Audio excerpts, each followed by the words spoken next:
All right. Hey, Douglas, how are you? Well, hello. Thanks a lot for inviting me to your show. I look forward to it.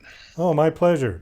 You are the second Douglas to be on the show. I've had one other Douglas. We are a unique breed, as you know. It's a funny name because it sounds common enough, but there really aren't that many. It's not like a No, and really look at all those Douglas, Ralph, Hazel. You don't see those old traditional names anymore. no. It is. It's kind of a more traditional name, I think. Yeah. I was told by my father that I was named after MacArthur. Same here. Yep. Yeah. Okay. All right, well, we're Yep. probably around the same age then. So that could very well be, yeah. Oh, yes, we are. I'm 70. So, Oh well, okay. You got 10 years on me then. Okay. oh, yeah. And then also, my dad's name was Doyle, and his mother was going to name him Douglas. And so he decided to use it since his mother didn't. So, There's quite a few people with the last name Douglas. oh, yeah, with Yeah, one S and two S's. and one Yes. S and two S's, right? Exactly. What I find, I don't know if you do, what I find, Doug, is especially at a restaurant and someone asks, you know, put your name on the order. And so I just tell them Doug. They don't know how to spell Doug, but they know how to spell Doug. You get this blank look in their eye and you have to help them. I You know, noticed that people spell my name with an H at the end a lot, yep, yep, like a dough. right? Yep, Which is Doe, not Doug. Like donut. Yeah. yeah. And I get the DUG a lot. I'll look at their notes and they have DUG down. So Oh God. Well, I suppose we can blame our educational system for that one. there you go. But, anyways, so you are an author. You've got a book called Knock Knock. It's got a very fun title. And I'm assuming this is not a collection of knock knock jokes. No, it's not. Matter of fact, the title of the book came halfway through the book. The book is it's a fast-paced, fun-filled journey through my career in sales that not only teaches you how to be a better at selling, but teaches you how to have fun with it. There's a lot of uh, misconception out there about what a salesperson is and what they have to do and what their career is. And so I've made 47-year career out of doing away with that perception and letting people know that it's a fun career. And probably the number one thing is that every one of us is in sales. I don't care what you do.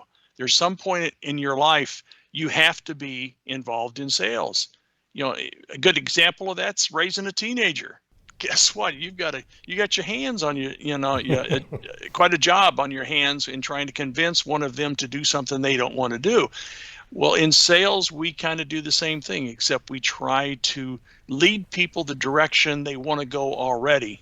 Um, and so we don't have that high pressure sales approach. We have fun with it. We educate. We give people some education, give them some choices, and help them through that decision process. I think most people are pretty turned off by the high pressure salesman. Oh, yeah. Has that ever been proven to be a successful strategy for sales?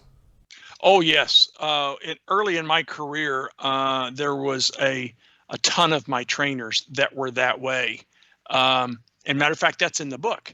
When I started out in sales 47 years ago, I took a straight commission, selling accident and plans door to door down the street, and it was volume. They taught you a memorized presentation. You knocked on the door, gave that presentation, forced that presentation upon them, and either they listened or they threw you out and you went to the next one. And so a lot of those trainers were that high pressure type. Well, it didn't take me long in that, even though I was very, very successful in that model, it didn't take me long to realize that's not what I really signed up on. I wanted relationships. I wanted a clientele, and this was churn and burn. And so those people made a very good living at it, but I decided to go another route. Are there even door to door salesmen anymore? I mean, that would be a dangerous job these days. I don't think I'd want it. I think so. In a lot of, especially COVID, we'll talk about that in a second, how that shut things down. But to surprise all things, I don't know if you have them where you're at, but we have Swan's truck, that sells ice cream and pizzas and all that kind of stuff. and they usually have a clientele that they come by and take their order and drop them off. And all of a sudden I got a knock on the door, and I looked up, and it's a Swan guy out there. And so I get up and answer the door, and he said, same presentation we used to use. I happened to be in the neighborhood servicing one of my other clients, and I thought I'd stop by and introduce myself. And I was so pleased to see that that technique is still being used by some and very successful. I bought from him that day. Because I do remember the Fuller Brush guy, and there was another guy when I was a kid that used to come around in an old station wagon selling towels and kitchen supplies, sponges and things like that. No, and then there's some other techniques. Now, all of those were starting to gain steam and come back into favor until COVID came about, and then all that kind of got shut down. So it'll be interesting to see. 2019, 2018, I started seeing a lot more of door-to-door starting to come back into favor. So it'll be interesting to see if it turns around and starts to come back again. Well, we were talking about something before we got on, and I want to bring it back up again. We were talking about podcasts and about authors and people Yes. trying to sell their books, since we're talking about sales. And I had mentioned to you that I have seen many podcasts, video podcasts, that authors will interview other authors, and they will sit there for 2 hours and dissect each other's book chapter by chapter by chapter. And assuming you could even get through it, I mean, I wouldn't buy the book because I feel like I've already read it. So what is your take on that? You said you mentioned something about that in your book. Oh yes, and I have the same attitude as you do. It's almost like you telling me all about the movie, and then thinking I'm going to go watch it now. Mm-hmm. Is one of the things that's in the book that we talk about is unique ways to market yourself. It's not just insurance. It's whether you're an author, whether you're anything, is how to market yourself. And one of those is you must have a good elevator pitch or elevator speech. And the definition of that is again, that's a short 20 to 30 second spiel that if you were on the 4th or 5th floor and got in the elevator with someone and the guy asked you, what do you do for a living? It's what would you tell them in that short ride that would get them, tell them about who you are, what you do, and get them interested or in a buying mode as that elevator door opens up and you step out. So I get so frustrated when I see what you just explained about someone going on and on and on, because you're then seeing people clicking off and bailing off when they basically heard enough. So we basically give them a teaser, give them a good teaser, a good strong teaser as to who you are, what the book is about, and then would you like a copy? And then close on them. Well, that's exactly right. And you brought up teaser and you brought up movies, and there is a reason why movie trailers are only 30 seconds to 1 minute long, because any longer than that and they've given away the whole movie. They just want to wet your whistle and get you interested.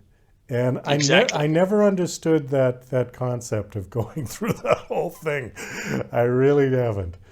But I've been belonged to a couple of book clubs, and I've attended some of those until I started seeing over and over and over just what you're talking about. How, oh my goodness, is this person going to go through every chapter? And now I don't mind telling someone, if someone asks, how did you go about writing a book? I give them a short explanation of how I come about doing it and so forth.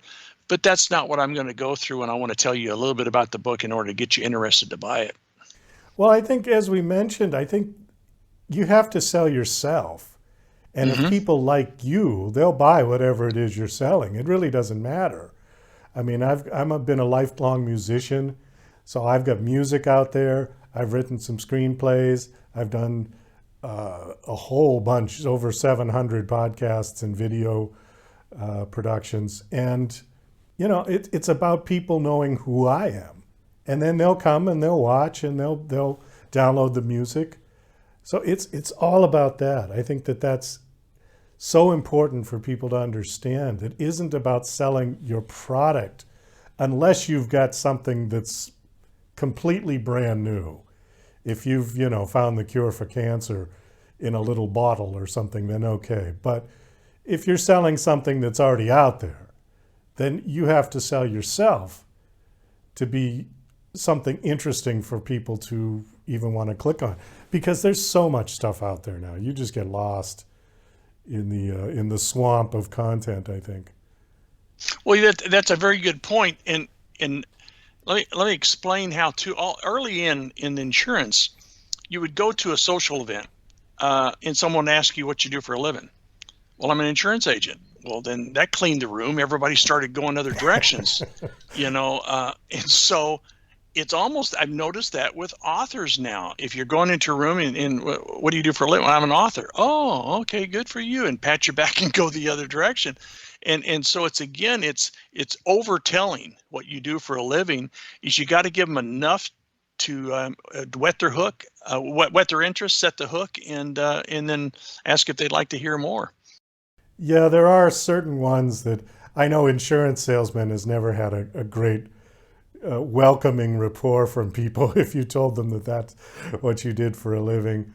Author used to be a prestigious thing, but I think there's just too many now with self-publishing, and anyone can publish anything on Kindle these days, and some of it is just so bad. Grammatical errors, they didn't have anybody edit it. I've seen some really awful stuff that's been put out there. Well, it's kind of funny you bring that up, Doug. Is that in the book, my co-author is also does a lot of ghostwriting. We met. My wife and I own a bed and breakfast here in East Texas, and her and her family came and stayed here, and we got to meet. And she talked about ghostwriting, so I started inquiring about it. I've always wanted to write this book, but just never took the time to do so. So in the process of ghostwriting, she would do that. I would write a section and send it in, and she would start the grammarization or the correction of it and so forth. And while I do need the T's and the I's, dots, all of it, she would start changing some verbiage in. I go, whoa, wait a minute. That's the way I talk. I want the book to sound like the way I talk.